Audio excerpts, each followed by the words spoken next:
Hello. तो कैसे आप सभी लोग, होप आप सभी ठीक होंगे। पिछले रिएक्ट के ट्यूटोरियल के अंदर हमने अपना एक प्रोजेक्ट बनाया था यूजरेफ के नाम से। आज इसी टॉपिक पे हम बात करने वाले हैं, देखने वाले हैं कि यूजरेफ क्या है और क्यों हमें यूज करना चाहिए यूजरेफ को, कहाँ पे यूजरेफ काम आने वाला है। तो बिना किसी देरी के चलिए वीडियो को शुरू करते हैं।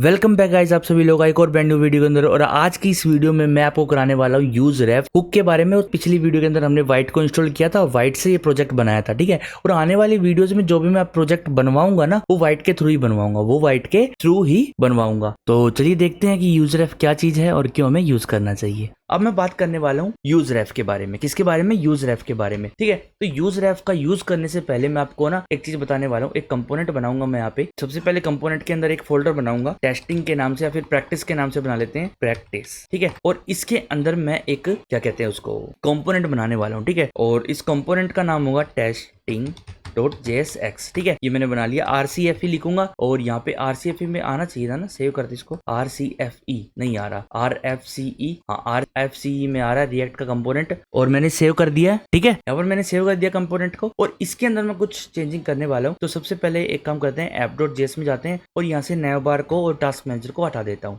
ठीक है। नैव बार और टास्क मैनेजर को मैंने यहाँ से हटा दिया है, कमेंट कर दिया थोड़ी देर के लिए, क्योंकि मैं अभी आपको ना बताने वाला हूँ यूजरेफ के बारे में कि यूजरेफ है क्या, क्यों हमें यूजरेफ का यूज करना चाहिए और कब कब वो काम आता है, ठीक है। तो एक काम करते हैं, यहाँ पर मैं ना टेस्टिंग का जो हमने वो बनाया था, टेस्टिंग का जो कंपोनेंट बनाया था उसको इंपोर्ट कर लेते हैं और यहाँ पर यूज कर लेते हैं। सेव करते हैं एक बार। सेव करने के बाद हम चलते हैं अपने ब्राउजर पे। तो यहाँ पे हमारा जो टेस्टिंग है वो वर्क कर रहा है। तो एक काम करते हैं, अभी इस टेस्टिंग वाले कंपोनेंट के अंदर मैं कुछ डिजाइन सेटअप करने वाला हूँ। अभी एक ना मैं स्टेट बनाता हूँ, ठीक है। कॉन्स्ट, और स्टेट में क्या बनाऊंगा, एक काउंट नाम से मैं स्टेट बनाऊंगा और सेट काउंट, ठीक है। सेट काउंट एक फंक्शन हो जाएगा हमारा जो कि स्टेट को चेंज करेगा। और यहाँ पे हम अपने फंक्शन को यूज कर लेते हैं यूज स्टेट करके, और ऑटोमेटिकली इंपोर्ट तो वो हो ही चुका है। और इसके अंदर मैं 0 डाल दूंगा, स्टार्टिंग में क्या डाल दूंगा, 0 डाल दूंगा।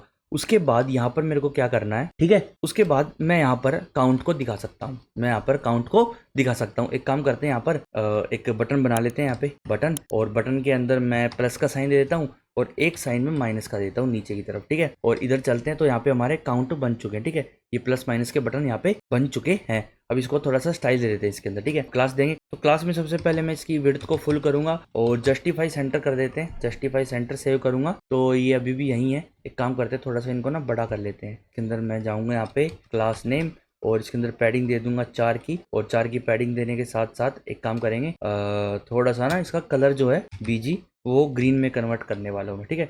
ग्रीन 400 सेव करते हैं। तो इधर देखो बटन अच्छे आ चुके हैं, इनको थोड़ा सा ना राउंडेड कर देते हैं, राउंडेड और LG।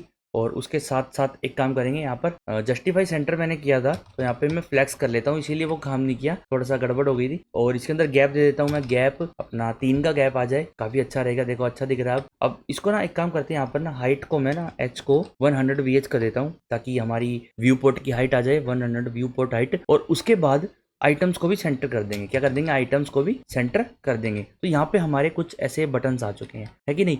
अब मैं एक काम करता हूँ, एक पे लिखता हूँ माइनस और एक पे लिखता हूँ प्लस, एक पे लिखता हूँ माइनस, एक पे प्लस। अब ये बटन दबने चाहिए ना। तो ये बटन दबने के लिए मैंने आपको देखो काफी सारी मैंने आपको स्टेट के प्रोजेक्ट बनवा भी दिए, कैलकुलेटर बनवा दिया है, तो स्टेट के साथ आप घुल मिल चुके होगे ना। अब यहाँ पे मैं अगर ऑन क्लिक का अगर मैं यहाँ पे इवेंट लिस्टनर लगाऊं और उसके अंदर मैं एक कॉल बैक फंक्शन को रन करूं, इसके अंदर मैं एक एरो फंक्शन को दूं और उसके अंदर मैं रन करवाऊं सेट काउंट को। और सेट काउंट को मैं क्या करूंगा, जो उसकी प्रीवियस वैल्यू थी, उसके अंदर हम +1 करवा देंगे, prev.+1, ठीक है। अब ये मैंने क्या कर दिया, ये अगर आपको समझ नहीं आ रहा ना तो कोई दिक्कत की बात नहीं है। देखो अभी मैं दिखाता हूँ आपको, ये मैंने करा क्या है। यहाँ पे मैंने एक फंक्शन को भेज दिया है। अब जब भी मैं इस पर क्लिक करूंगा ना, जब भी मैं इस बटन पे क्लिक करूंगा तो ये फंक्शन रन होगा, ठीक है। और इस फंक्शन में क्या है, इस फंक्शन में सेट काउंट को रन कर रहे हैं। और सेट काउंट क्या है? सेट काउंट है एक फंक्शन जो कि यूज स्टेट को चेंज करने में हेल्प करता है। यूज स्टेट का मैंने आपको बता ही रखा है, अगर आपको नहीं भी पता तो मैं बता देता हूँ। जो स्टेट को चेंज करने का फंक्शन होता है ना, ये अगर आप यहाँ पे वैल्यू दे दोगे डायरेक्ट, वैल्यू दे दोगे तो डायरेक्ट वैल्यू जाके वहां पे सेट हो जाएगी। लेकिन अगर आप चाहते हो कि जो प्रीवियस वैल्यू है वो निकालना हो तो आप इसके अंदर फंक्शन दे सकते हो। कैसे?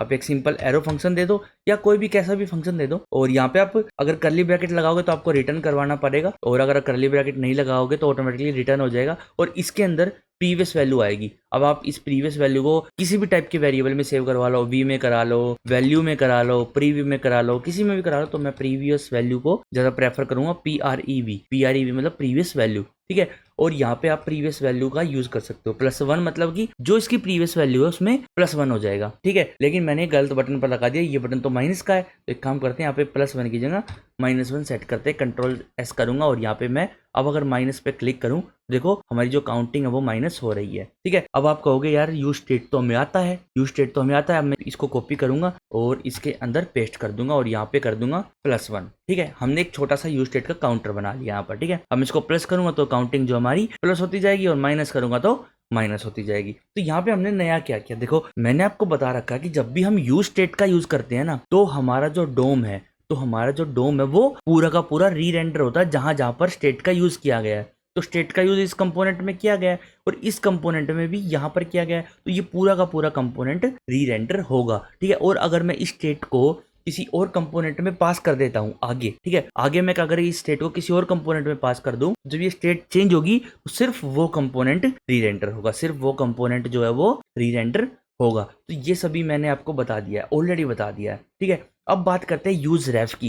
अब ये यूज रेफ क्या है, देखो थोड़ा सा आपको मैं थ्योरेटिकल बता देता हूँ। अभी तक हमने दो हुक्स की बात की है यहाँ पर, एक तो हमने बात की है यहाँ पर यूज स्टेट की, है ना, यूज स्टेट की। अब मैं बात करने वाला हूँ यूज रेफ की। अब ये रेफ का मतलब क्या है, रेफ का मतलब है रेफरेंस, ठीक है। रेफ का मतलब है रेफरेंस। हम किसी भी ऑब्जेक्ट को, किसी वैल्यू को एक तरीके से रेफरेंस दे सकते हैं, ठीक है। अब वो रेफरेंस कैसे देंगे, देखो अगर आपने वेनिला जावास्क्रिप्ट करी है, मतलब कि आपने नॉर्मल जावास्क्रिप्ट की है, तो उसके अंदर आपने ना कुछ रेफरेंस बनाई होगी। जैसे कि अगर आपने कुछ HTML का पेज बना रखा है, ठीक है, और उसकी एक इनपुट मान लो, एक HTML में एक इनपुट है, ठीक है, और उसकी अगर आपने वैल्यू निकालनी है, वैल्यू उठानी, तो आप कैसे करोगे। अब जावास्क्रिप्ट में आप कोई भी वेरिएबल बनाओगे, मान लो INP नाम से मैंने वेरिएबल बनाया, और इसके अंदर आप क्या करोगे, इसके अंदर आप लिखोगे डॉक्यूमेंट डॉट गेट एलिमेंट, ठीक है, एलिमेंट बाय ID, ठीक है। उसके अंदर आप ID भेज दोगे, क्या भेज दोगे, ID भेज दोगे। और इसकी ID आपने जो सेट कर रखी होगी ना ID, जैसे कि मान लो इसकी S है, ठीक है, क्या है,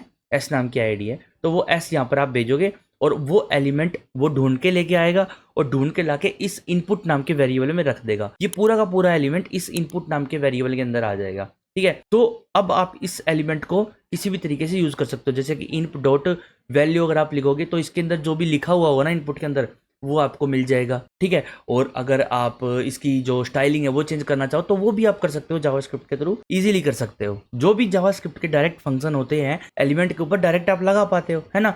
तो इसी चीज को एक्सेस करने के लिए अगर आपको किसी एलिमेंट को गेट करना है रिएक्ट के अंदर, ये सिचुएशन तो लगाने से रहे, अगर ये लगानी होती तो हम रिएक्ट में क्यों काम करते, हम तो सिंपल जेएस में काम करते है कि नहीं। तो यहाँ पर इसको सोल्व करने के लिए आता है हमारा यूज रेफ। क्या आता है हमारा यूज रेफ। अब देखो मैं आपको एक और चीज बताने वाला हूँ, एक वेबसाइट है जिसके बारे में मैं डिस्कस करने वाला हूँ, रिएक्ट डेव नाम की, ठीक है। अब रिएक्ट डेव पे जाओगे तो यहाँ पर आपको ना कंप्लीट रिएक्ट की हर एक चीज देखने को मिलेगी। क्या, हर एक चीज देखने को मिलेगी। अब मैं अगर यहाँ पे लिखूं यूज रेफ, ठीक है, यूज रेफ पे मैं अगर एंटर दबाऊं तो यहाँ पे यूज रेफ हुक के बारे में आ चुका है। यहाँ पर देखो हुक्स आ गए हैं और use ref hook let's you reference A value that's not needed for rendering.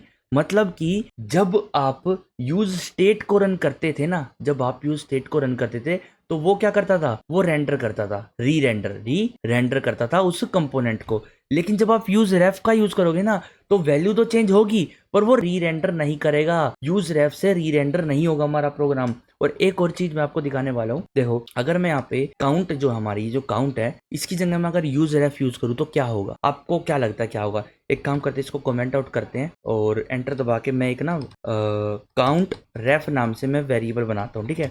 और इसकी जो वैल्यू है वो मैं क्या देने वाला हूँ, यूज रेफ, मतलब कि एक यूज रेफ का हुक को यूज करेंगे हम, इंपोर्ट कर लेंगे रिएक्ट से, ठीक है। अब मैंने इसको यूज कर रहा हूँ। यहाँ पर आप चाहो तो इनिशियल वैल्यू दे सकते हो, 0 देना हो, 1 देना हो, 2 देना हो, कुछ भी देना हो, आप यहाँ पर इनिशियल वैल्यू दे सकते हो। एक काम करते हैं, यहाँ पर कंसोल लॉग करवा के देखते हैं, console.log काउंट रेफ, ठीक है। काउंट रेफ को हम console.log करवा के देखते हैं। एक सेकंड, इसको मैं अनकमेंट कर देता हूँ ताकि यहाँ पर जो कंपोनेंट जो इन फंक्शंस को यूज कर रहे हैं और जो इस स्टेट को यूज कर रहा है वहाँ पर एरर ना आए। हमने क्या किया है, हमने काउंट रेफ नाम के वेरिएबल को बनाया और उसके अंदर यूज रेफ हुक को डाल दिया, ठीक है। अब ये क्या करेगा, इस वेरिएबल को एज अ रेफरेंस क्रिएट करेगा, एज अ रेफरेंस। किसका रेफरेंस, अभी हमने इसके अंदर 0 वैल्यू दे रखी है, क्या दे रखी है, 0।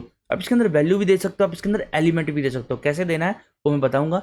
एक काम करते हैं, यहाँ पे इंस्पेक्ट में आते हैं, कंसोल लॉग में आते हैं। तो यहाँ पर आपको ना देखो एरर्स को अभी इग्नोर करो, इनको भी देखेंगे धीरे धीरे, सारी एरर्स को दूर करेंगे। यहाँ पर आपको एक ऑब्जेक्ट मिल रहा है ना, इसके अंदर एक करंट ऑब्जेक्ट बनाता है। अब ये यूजर एफ क्या करता है, एक ऑब्जेक्ट बना के काउंट रेफ के अंदर डाल देगा और उस ऑब्जेक्ट के अंदर सिर्फ एक ही एट्रीब्यूट होगा जो कि है करंट, जो कि है करंट। ये बिजली वाला करंट नहीं, देखो यहाँ पर आपको दिख रहा होगा ये वाला करंट, एक करंट होगा जिसकी वैल्यू क्या है, जो हमने इनिशियल वैल्यू दी थी ना वो करंट में आके सेव हो जाएगी और इसके अंदर सिर्फ करंट ही रहेगा। अगर आपने इसकी वैल्यू को एक्सेस करना है तो यहाँ पर आपको लिखना पड़ेगा डॉट करंट, ठीक है, डॉट करंट। सेव करेंगे तो सेव करने के बाद देखो यहाँ पे 0 हमारा आ रहा है, ठीक है, यहाँ पे 0 हमारा आ रहा है। अब देखो एक और चीज मैं आपको बता देता हूँ, यहाँ पर जब भी आपको रेफरेंस की वैल्यू को एक्सेस करना हो ना तो करंट का जरूर यूज करना है, ठीक है। सिर्फ अगर काउंटर रेफ लिखोगे तो यहाँ पे काम नहीं चलने वाला, यहाँ पे काम नहीं चलने वाला, ठीक है।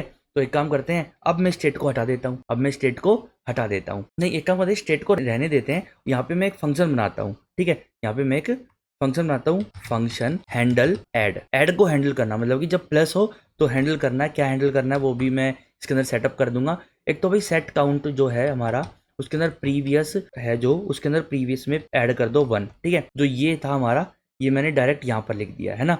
और एक काम और करूंगा मैं, जो हमारा ये जो है यूज रेफ इसके अंदर भी प्लस करवा लूंगा, ठीक है। जो भी आप हुक्स के वेरिएबल बनाओगे वे हो सके तो जितना हो सके वे टॉप में रखा करो, टॉप में मतलब कंपोनेंट के अंदर, ठीक है, कंपोनेंट के अंदर और टॉप में। और एक और चीज यहाँ पे मैं करता हूँ, जो हमारा काउंट रेफ है और इसके अंदर जो करंट है, जो भी करंट की वैल्यू होगी उसको मैं +1 कर दूंगा, प्लस इक्वल टू 1, जो भी उसकी वैल्यू होगी वो प्लस हो जाएगी। देखो ये म्यूटेबल है, ये म्यूटेबल है, अपनी जो स्टेट है आप उसको डायरेक्ट म्यूटेट नहीं कर सकते, डायरेक्ट चेंज नहीं कर सकते, उसके लिए आपको इस फंक्शन का यूज करना पड़ता है। लेकिन यूज रेफ से बनाई हुई एक रेफरेंस को आप डायरेक्ट म्यूटेट कर सकते हो, ठीक है, डायरेक्ट म्यूटेट कर सकते हो। देखो इसकी जो वैल्यू है, जो भी इसके अंदर वैल्यू होती है वो डॉट करंट में सेव होती है, वो मैंने आपको बता दिया है, ठीक है, वो मैंने आपको बता दिया है। अब मैं एक काम करता हूँ, इसको डुप्लीकेट करता हूँ और हैंडल ऐड की जगह यहाँ पे मैं लिख देता हूँ माइनस, ठीक है, माइनस को भी हमने हैंडल करना है और यहाँ पे लिख देंगे माइनस का साइन और यहाँ पे लगा दूंगा माइनस। अब देखो यहाँ पर जो वैल्यूज है वो चेंज तो होंगी लेकिन प्रिंट नहीं होगी। एक काम करते हैं, यहाँ पर कोम्बा लगाता हूँ और इसके अंदर मैं काउंट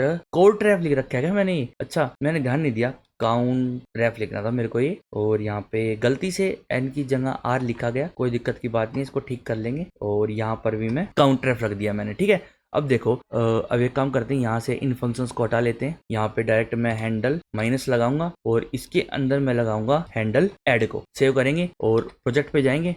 अब यहाँ पे कुछ एरर आएंगे, एक काम करते हैं रिफ्रेश करके देखते हैं क्या एरर है। Object are not valid as a React child. अब देखो रिएक्ट के अंदर आप क्या कर रहे हो, डायरेक्ट काउंट रेफ को डाल रहे हो, ठीक है। अब ये एक ऑब्जेक्ट है, ये एक ऑब्जेक्ट है, ऑब्जेक्ट डायरेक्ट रेंडर नहीं कर सकते आप, हाँ ऑब्जेक्ट की वैल्यू को रेंडर कर सकते हो। जो अपना काउंट रेफ था उसके अंदर एक करंट एट्रीब्यूट था, उसके अंदर हमारी वैल्यू सेव होती है, तुमको उसको रेंडर करवाना है, ना कि ऑब्जेक्ट को। सेव करेंगे और चल के देखते हैं, तो यहाँ पे देखो 0,0 आ रहा है। अब मैं प्लस करूंगा तो दोनों प्लस हो रहे हैं, अब मैं एक बार और प्लस करूंगा तो दोनों के दोनों 2 हो गए, अब मैं एक बार और प्लस करूंगा दोनों के दोनों 3 हो गए हैं। अब आपको लग रहा होगा कि यार ये यूज रेफ का यूज ही क्यों किया, आप तो कह रहे थे कि यूज रेफ का यूज करने पर जो कंपोनेंट है वो रीरेंडर नहीं होता, और अगर रीरेंडर नहीं होता तो वैल्यू भी अपडेट नहीं होनी चाहिए, तो ये वैल्यू अपडेट भी हो रही है। देखो ये तो हमारी यूज रेफ वाली कोमा के बाद, और ये हमारी स्टेट वाली, तो ये यूज रेफ वाली वैल्यू अपडेट कैसे हो रही है अभी मैं आपको बताता हूँ। मैंने आपको क्या कहा है, जब भी आप स्टेट को चेंज करोगे तो जहां पर भी वो स्टेट का यूज किया गया है वो कंपोनेंट री रेंडर होगा, वो कंपोनेंट री रेंडर होगा। तो एक काम करते हैं, स्टेट को यहां से हटा देता हूं, इस स्टेट को यहां से मैंने हटा दिया। अब मैं अगर प्लस करूं तो प्लस हो रहा है, अब मैं अगर प्लस करूं तो भी प्लस हो रहा है। यार अब आप कंफ्यूज हो रहे होगे ये क्यों हो रहा है। एक काम करते हैं, यहाँ पे मैं यूज स्टेट को हटा देता हूँ और यहाँ पे सेट काउंट को भी हटा देता हूँ और यहाँ पे इस सेट काउंट को भी हटा देता हूँ। अब मैंने इस कंपोनेंट में से स्टेट को बिल्कुल ही खत्म कर दिया है, बिल्कुल ही खत्म कर दिया है।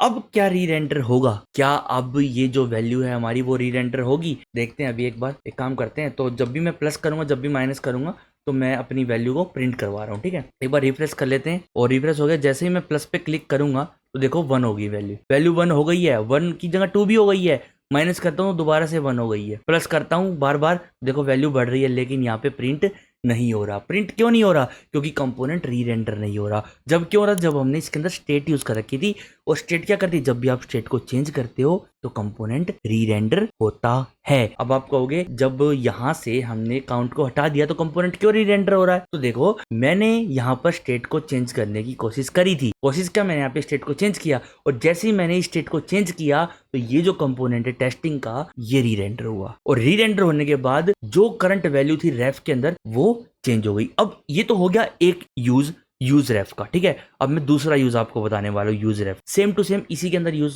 करके बताऊंगा आपको। मान लो आपको एक वेरिएबल बनाना है, ठीक है। एक काम करते हैं, इसको कमेंट आउट कर देते हैं यहाँ पर। मान लो आपको एक वेरिएबल बनाना है टॉप के नाम से, ठीक है, टॉप के नाम से, और जिसकी वैल्यू आपको स्टार्टिंग में 9 देनी है। क्या देनी है? स्टार्टिंग में आपको उसकी वैल्यू 9 देनी है। और यहाँ पे एक काम करते हैं, यहाँ पे मैं टॉप को प्रिंट करवाऊंगा, टॉप को, ठीक है। यहाँ पे मैं टॉप को प्रिंट करवाऊंगा। अब देखो यहाँ पर क्या होगा, यहाँ पर मैं एक काम करता हूँ, यहाँ पर मैं स्टेट को लेता हूँ एक तो, और ये जो अपने हैंडल्स ऐड है ना इनको भी मैं वापस से ले आता हूँ एक बार के लिए, और इनको तो मैं कमेंट आउट कर देता हूँ। अब थोड़ा अपोजिट करेंगे, अब स्टेट को मैं रन करवाऊंगा, ठीक है। रीजन मैं आपको बताने वाला हूँ क्यों करवाऊंगा। अब ये जो टॉप है ना, इस टॉप के अंदर +1 करवाऊंगा। क्या करवाऊंगा? टॉप के अंदर +1। एक काम करते हैं, यहाँ पर जो टॉप है हमारा, टॉप +=1 हो जाएगा, ठीक है, +=1। और एक काम करेंगे, यहाँ पर -=1 कर देंगे, ठीक है। टॉप की वैल्यू भी घटे बढ़ेगी अब, ठीक है। अब आप कहोगे तो स्टेट है ही नहीं, अब ये स्टेट नहीं है तो डायरेक्ट आप टॉप यूज कर रहे हो, ये तो चेंज होगा ही नहीं। भाई मेरे को भी पता है चेंज नहीं होगा, मेरे को भी पता है ये चेंज नहीं होगा। तो अभी यहाँ पर क्या किया जाए, कोमा लगाऊंगा और यहाँ पे काउंट लगा दूंगा। क्या लगा दूंगा? काउंट। सेव करेंगे, यहाँ पे चलेंगे तो अब यहाँ पर देखो हमारी इसकी वैल्यू आ रही है 9 और इसकी आ रही है 0। अगर मैंने प्लस किया तो जैसे ही मैंने प्लस किया, प्लस करने पर हमारी स्टेट तो बढ़ रही है, टॉप तो नहीं बढ़ रहा, टॉप तो नहीं बढ़ रहा। अब क्यों? मैं माइनस कर रहा हूँ तो भी टॉप नहीं बढ़ रहा। अब देखो invalid assignment to const top. एक काम करते हैं, मैंने गलती से यहाँ पे कॉन्स्ट लिख दिया, यहाँ पे लेट का यूज करूंगा, ठीक है। अब मान लो ये मैंने यहाँ पे टॉप लिखा है, टॉप को प्लस कर रहा हूँ, प्लस हो रहा है टॉप। अगर आपको यकीन नहीं हो रहा तो यहाँ पे मैं कंसोल लॉग करके दिखाता हूँ अभी आपको। अभी आप देखना, अभी आपको एक चीज दिखेगी कि क्या हो रहा है, ठीक है। कंसोल लॉग, ठीक है। एक काम करेंगे, जब भी मैं टॉप को प्लस करूंगा तो कंसोल लॉग प्रिंट होएगा, मतलब कि कंसोल लॉग करेगा, कंसोल में प्रिंट होएगा टॉप, ठीक है। अब मैंने प्लस किया तो यहाँ पे 9 आया। अब मैं फिर से प्लस कर रहा हूँ, 9 आ रहा है। मैं जितनी बार भी प्लस कर रहा हूँ ये 9 ही क्यों आ रहा है भाई? ये 9 क्यों आ रहा है? अब मैं माइनस कर रहा हूँ तो भी 9 आ रहा है। मतलब मैं कितना ही माइनस कर लूँ, कितना ही प्लस कर लूँ, इसकी वैल्यू तो यार सेम है। पर मैंने तो यहाँ पे वैल्यू चेंज करी है, मैंने तो यहाँ पर वैल्यू चेंज करी है। तो ऐसा क्यों हो रहा है? देखो जब मैं हैंडल ऐड पे दबाता हूँ तो वहां पर टॉप में वैल्यू जो है +1 होती है, बिल्कुल होती है, सच कह रहा हूँ, होती है, ठीक है। लेकिन देखो अभी मैं आपको दिखाता हूँ। अगर मैं यहाँ पे करूँ console.log, अब मैं लिख देता हूँ इन ऐड, एक सेकेंड, कॉमा लगाऊंगा, इन ऐड फंक्शन, ठीक है। टॉप की वैल्यू ऐड फंक्शन के अंदर अब मैं ऐड करूंगा तो देखो इन ऐड में 10 है। अब देखो इन ऐड में फिर से 10 है, अब इन ऐड में फिर से 10 है। ये क्या हो रहा है? ये हो क्या रहा है? नहीं मतलब अगर मैं बाहर से प्रिंट कर रहा हूँ तो 9 आ रही है और अंदर कर रहा हूँ तो 10 ही आ रही है। मैं कितनी बार भी प्लस कर लूँ ये 10 ही आ रही है। यहाँ पर तो कंफ्यूजन बनती है कि नहीं? यहाँ पर तो कंफ्यूजन बनती है। अब मैं इस कंफ्यूजन को दूर करने वाला हूँ। देखो मैंने आपको क्या कहा, जब भी स्टेट चेंज होगी तो पूरा कंपोनेंट री रेंडर होगा, और जब पूरा कंपोनेंट री रेंडर होता है ना तो ये सारे वेरिएबल दोबारा से बनते हैं, तो ये सारे वेरिएबल्स दोबारा से बनते हैं। और जब ये कंपोनेंट दोबारा री रेंडर होगा तो जो स्टेट है उसकी तो वैल्यू चेंज होती नहीं है, उसकी तो वैल्यू मेमोरी के अंदर सेव कर दी जाती है। लेकिन जो कॉन्स्टेंट हम यूज कर रहे हैं, जो वेरिएबल ऐसे हैं जो ना तो स्टेट के हैं ना किसी हुक्स के हैं, तो वो यहाँ पर देखो नया वेरिएबल बनेगा और उसकी वैल्यू दोबारा से 9 हो जाएगी, फिर वो 9 प्रिंट हो जाएगा। जैसे ही मैं हैंडल हेड करूंगा या हैंडल माइनस करूंगा तो जब स्टेट की वैल्यू -1 या +1 होगी ये कंपोनेंट दोबारा से री रेंडर होगा, और जैसे ये री रेंडर होगा तब इसकी वैल्यू दोबारा से 9 हो जाएगी। पर यहाँ पर 10 क्यों आ रहा है? अब है ना, यहाँ पे 10 क्यों आ रहा है? देखो बताता हूँ। जब आप एक स्टेट को चेंज करते हो ना तो री रेंडर होने में थोड़ा सा टाइम लगता है। टाइम का मतलब है पहले वो टाइम क्यों लगता है, मैंने आपको बता रखा है कि वो जो रिएक्ट हमारी वो वर्चुअल डोम को रियल डोम के साथ कंपेयर करती है। क्या करती है? कंपेयर करती है। तो वो कंपेयर करने में जो स्टार्टिंग में टाइम लगता है ना, इतने में टॉप की वैल्यू +1 हो जाती है और प्रिंट हो जाती है री रेंडर होने से पहले। और जैसे ही वो री रेंडर होता है दोबारा से टॉप की वैल्यू 9 हो जाती है, और फिर मैं प्लस करता हूँ तो बार बार 10 ही प्रिंट होता रहता है। यहाँ पर बार बार यहाँ पर 10 ही प्रिंट होता रहता है। तो ये कुछ यहाँ पे पीछे बैकएंड में चल रहा है। तो इसी चीज को बचाने के लिए हम यूज कर सकते हैं यहाँ पे काउंट ट्रैप का, ठीक है। एक काम करते हैं, स्टॉप को यहाँ से मैं बिल्कुल हटा देता हूँ। अब सॉरी काउंट ट्रैप बोल दिया मैंने, यूज रैप का, ठीक है। यूज रैप से क्या होगा, अगर हम इसके अंदर कोई वैल्यू दें तो वो परसिस्ट रहेगी, मतलब कि वो वैल्यू री रेंडर होने पे खराब नहीं होगी, वो वैल्यू मेमोरी के अंदर सेव हो जाएगी, ठीक है। तो अभी टॉप को हटा देते हैं, टॉप की जरूरत है ही नहीं अभी, यहाँ से टॉप को हटा देंगे और इनको ऑन कर देंगे। क्या कर देंगे? इनको ऑन कर देंगे। अब यूज रेफ का यूज तो मैंने आपको बता ही दिया है ना। तो इस टॉप की जगह मैं यहाँ पे लिख दूंगा काउंट रेफ डॉट करंट, सेव कर देंगे। अब देखो यहाँ पर कंप्लीट हमारे पास रनिंग में सिस्टम आ चुका है, ठीक है। अब मैंने आपको बता दिया है कि यूज रेफ कब यूज करना है और यूज स्टेट कब यूज करना है। अब आपको मैं ना एलिमेंट को लेना भी सिखा देता हूँ कि एलिमेंट को आप कैसे उठाओगे, एलिमेंट को आप कैसे उठाओगे, ठीक है। तो एक काम करेंगे यहाँ पर जो हमने ये यूज रैप बनाया इसको तो रहने देते हैं, एक और नया रैप बनाते हैं। मान लो हमने एक BTN REF बना लिया। मान लो इसमें मैं बटन लेना चाहता हूँ। कौन सा बटन? मैं इसके अंदर ना ये बटन लेना चाहता हूँ, माइनस वाला बटन। ये जो माइनस वाला बटन है ना, ये मैं इसके अंदर लेना चाहता हूँ, ठीक है। और तो एक काम करेंगे यहाँ पर हर एक एलिमेंट के अंदर, रिएक्ट के अंदर एक एट्रीब्यूट होता है रेफ के नाम से। किसके नाम से? रेफ के नाम से, ठीक है। इसके अंदर हम रेफरेंस का वेरिएबल डालते हैं। तो ये बटन है, इसके अंदर मैंने रेफ नाम का वेरिएबल यूज किया और इसके अंदर मैंने BTN रेफ को डाल दिया। मतलब कि इस बटन का रेफरेंस हो चुका है अब ये वेरिएबल। अब जैसे ही मान लो मैं ऐड पे क्लिक करूंगा तो मैं एक काम करता हूँ, मैं आपको ना जान के दिखा रहा हूँ। ये मतलब कि हम console log करवाएंगे, ठीक है। console.log और यहाँ पे मैं BTN रेफ को प्रिंट करवाऊंगा। ऐड पे क्लिक करने के बाद प्रिंट करवा रहा हूँ, तो इसलिए मैं बटन का यूज कर रहा हूँ, ठीक है। जैसे मैंने क्लिक किया तो यहाँ पे एक ऑब्जेक्ट प्रिंट हुआ, उसके अंदर एक एट्रीब्यूट है करंट, और करंट की वैल्यू क्या है? करंट की वैल्यू है एक एलिमेंट। क्या? एक एलिमेंट। एक काम करते हैं, यहाँ पे डॉट करंट को ही प्रिंट करवा लेते हैं। यहाँ पे डॉट करंट को ही प्रिंट करवा लेते हैं। प्लस करूंगा तो देखो यहाँ पे हमारे पास ये एलिमेंट उठ के आ रहा है, पूरा का पूरा एलिमेंट उठ के आ रहा है। और अब मैं चाहूँ इस एलिमेंट के साथ कुछ भी कर सकता हूँ। मान लो मैंने लिख दिया BTN REF डॉट करंट, और डॉट के बाद मैं यहाँ पे कुछ भी सेटअप कर सकता हूँ। मान लो style dot width equal to 100 pixel. Save करेंगे, एक बार टेस्ट करके देखते हैं। प्लस पे क्लिक करूंगा तो माइनस वाले की बढ़ेगी। ओ सॉरी, हाँ मैंने माइनस वाले पे लगा रखा है ना। तो देखो मैंने एक बटन की विड्थ बढ़ा दी है। ये इतना सिंटेक्स तो आपको पता ही होगा ना, ये तो नॉर्मल हमारी प्लेन जावास्क्रिप्ट का है। तो बटन रेफ डॉट करंट, बस ये क्या करता है, हमको ढूंढने में परेशानी नहीं करनी। अब हम क्या करेंगे, जो भी एलिमेंट हमें रखना है एक वेरिएबल के अंदर, एक यूज रेफ बनाएंगे और यूज रेफ के अंदर हम इस वैल्यू को रख लेंगे। और ये हम क्यों करते हैं? क्योंकि अगर मैं इस एलिमेंट पे क्लिक करूंगा या इसकी किसी भी टाइप की स्टेट को चेंज करूंगा या फिर इसकी वैल्यू को चेंज करूंगा, तो मैं नहीं चाहता कि पूरा का पूरा कंपोनेंट रीरेंडर हो, मैं नहीं चाहता। तो इसलिए हम यहाँ पे रेफरेंस लगाते हैं। यहाँ पे क्या लगाते हैं? रेफरेंस यूज रेफ हुक वाले वेरिएबल का यूज करते हैं जहां पर यूज रेफ यूज किया गया हो, ठीक है। अब यहाँ पर इसका हम कैसे अपने प्रोजेक्ट के अंदर इंप्लीमेंट करेंगे वो देखते हैं अभी, ठीक है। मैंने आपको यूज रेफ के बारे में अच्छे से बताया। अब इसको अपने प्रोजेक्ट के अंदर इंप्लीमेंट करके देखते हैं, ठीक है। हम अपने प्रोजेक्ट के अंदर ऐड टास्क में जाएंगे। यहाँ पर हम इनपुट को यूज कर रहे हैं ना, इनपुट पे हमने स्टेट लगा रखी है। अब मैं अगर यहाँ पे अपना जो प्रोजेक्ट है वो ओपन करूं, ऐप डॉट जो हमारी ऐप डॉट JSX है, इनको मैं अनकमेंट करता हूँ एक बार के लिए, एक सेकंड। इसको तो कमेंट आउट कर देते हैं और इसको अनकमेंट कर लेते हैं। सेव करेंगे यहाँ पर, तो देखो यहाँ पर हमारा ये प्रोजेक्ट बनके तैयार हो चुका है। अब मैं जब भी इसके अंदर कुछ भी लिखता हूँ तो हमारी जो स्टेट है वो अपडेट हो रही है। क्यों? क्योंकि इस इनपुट पे मैंने स्टेट लगा रखी है। क्योंकि ऑन टाइटल चेंज, और ऑन टाइटल चेंज क्या करता है? Set title. और सेट टाइटल क्या है? एक स्टेट को चेंज करने का एक फंक्शन है। तो यहाँ पर मैं स्टेट की बजाय यूज रेफ को यूज कर सकता हूँ। कैसे करूंगा? देखो, अब मैं बनाऊंगा एक कॉन्स्ट टाइटल, ठीक है, और इक्वल टू यूज रेफ, ठीक है। यूज रेफ के अंदर मैं स्टार्टिंग में नल डाल दूंगा, कुछ भी डाल दो, ठीक है, नल डाल दिया मैंने। अब जो ये इनपुट है, ठीक है, अब ये जो इनपुट है इसके अंदर मैं यहाँ से ऑन चेंज को हटा दूंगा, रेफरेंस रख दूंगा इसकी जो हमने टाइटल बनाया है, ठीक है। टाइटल नाम का जो हमने वो बनाया ना यूज रेफ, ये इसकी मैंने रेफरेंस इसके अंदर डाल दी है, ठीक है। और अब एक काम करते हैं, अब ये मैंने फंक्शन को चेंज हटा दिया यहाँ पर क्योंकि इसकी जरूरत नहीं है। यहाँ पे जो टाइटल मांग रहा है ना, यहाँ पे मैं डायरेक्ट टाइटल नहीं दे सकता। मैंने आपको बताया इसके अंदर क्या होता है। देखो अभी मैं दिखाता हूँ आपको। इस टाइटल के अंदर ये पूरा का पूरा इनपुट एलिमेंट आ चुका है। और इनपुट एलिमेंट की वैल्यू अगर आपको उठानी है तो कैसे उठाओगे? इनपुट एलिमेंट की अगर आप वैल्यू उठाना चाहते हो तो आप कैसे उठाओगे? तो देखो अब मैं क्या करता हूँ, ऐड टास्क वाले फंक्शन को एक बार कमेंट आउट कर देता हूँ। इसके अंदर का जो कंटेंट है वो कमेंट आउट कर दिया। अब मैं यहाँ पे console.log करवाऊंगा, console.log, और इसके अंदर मैं टाइटल रख दूंगा, ठीक है, टाइटल रख दूंगा। अब यहाँ पे मैं जो भी कुछ लिखूंगा और ऐड पे क्लिक करूंगा तो यहाँ पे एक ऑब्जेक्ट आएगा, ठीक है। ये जो ऑब्जेक्ट है क्या है? ये इनपुट है। और ये इनपुट है तो क्या है? इनपुट क्या है? इनपुट एक एलिमेंट है भाई, ठीक है। यहाँ पे अगर मैं लिखूं डॉट करंट, क्योंकि मैंने आपको बता दिया कि रेफरेंस कैसे काम करता है। रेफरेंस की जो ओरिजिनल वैल्यू होती है वो करंट के अंदर आती है। और अब मैं अगर इसको प्लस पे क्लिक करूँ तो ये इनपुट आ रहा है। इनपुट को थोड़ा सा खोलते हैं यहाँ पर, और इनपुट को खोलने के बाद आप अगर वैल्यू पे जाओगे तो यहाँ पे आपको वैल्यू मिल जाएगी। ये देखो वैल्यू पे लिखोगे तो ये हमारी वैल्यू, तो हम डायरेक्ट वैल्यू उठा सकते हैं यूज रेफ का यूज करके, करंट डॉट वैल्यू। अब मैं सेव करता हूँ और अगर मैं अब यहाँ पे टैप करता हूँ प्लस पे तो ये देखो ये हमारे पास वैल्यू आ रही है ना।